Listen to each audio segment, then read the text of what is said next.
पिंटू भैया जिंदाबाद जिंदाबाद जिंदाबाद। पिंटू भैया मत घबराना, जनता तेरे साथ है। खेत मजदूर किसानों का पंचायत समिति कैसा हो, पिंटू भैया जैसा हो। आपका पंचायत समिति कैसा हो, पिंटू भैया जैसा हो।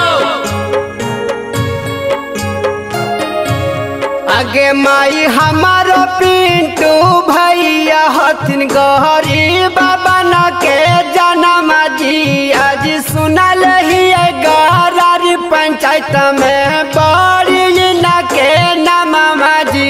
आज बड़ी न के नम जी, आज सुंदर न के कम जी। आज बड़ी बनई है चाची पिंटू भैया के पंचायत समिति जी। आज सुनल ही गहरारी पंचायत में बड़ी न के नाम जी। दोस्तों, पेड़ है नीम का तो क्या हुआ, हम उसे चंदन बना देंगे। पेड़ है नीम का तो क्या हुआ, हम उसे चंदन बना देंगे।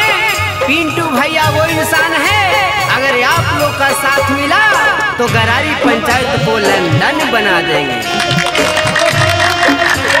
आपका पंचायत समिति कैसा हो, पिंटू भैया जैसा हो।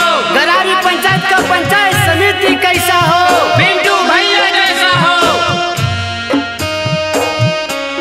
आगे माई दिलावा के साफ होथिन मानमा के सच्चा जी। आज सब उम्मीद बारबा में पिंटू भैया अच्छा जी। आज पिंटू भैया अच्छा जी, आज दिलावा के सच्चा जी। आज बड़ी बनई है चाची पिंटू भैया के पंचायत समिति जी। आज सुनल ही यही कोचा प्रखंड में बड़ी न के नमामा जी। दोस्तों, न पढ़ना है चक्कर में, न पड़ेंगे घन चक्कर में। न पढ़ना है चक्कर में, न पड़ेंगे घन चक्कर में। पंचायत समिति तो पिंटू भैया को ही बनाएंगे, क्योंकि कोई नहीं है टक्कर में।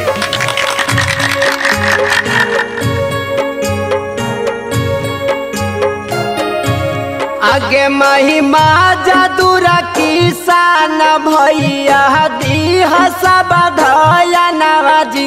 आज इंदराया बास दे तू न वृद्ध पेना सनमा जी।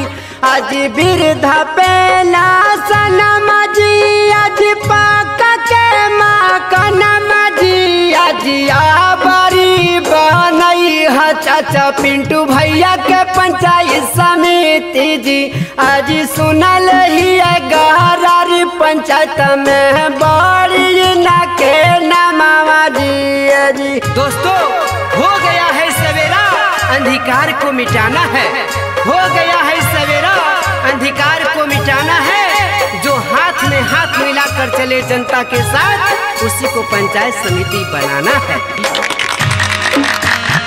पिंटू भैया जिंदाबाद जिंदाबाद जिंदाबाद। पिंटू भैया मत घबराना, जनता तेरे साथ है। खेत मजदूर किसानों का पंचायत समिति कैसा हो, पिंटू भैया जैसा हो।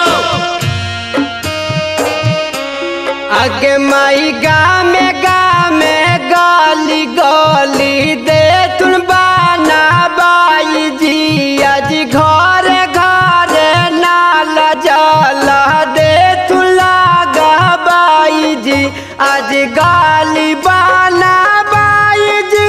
आज नाल लगा बाई जी। आज पिंटू भैया के जीतई है चाची करथु न भलाई जी। आज सुनल ही गहरारी पंचायत में बड़ी न के नमामा जी।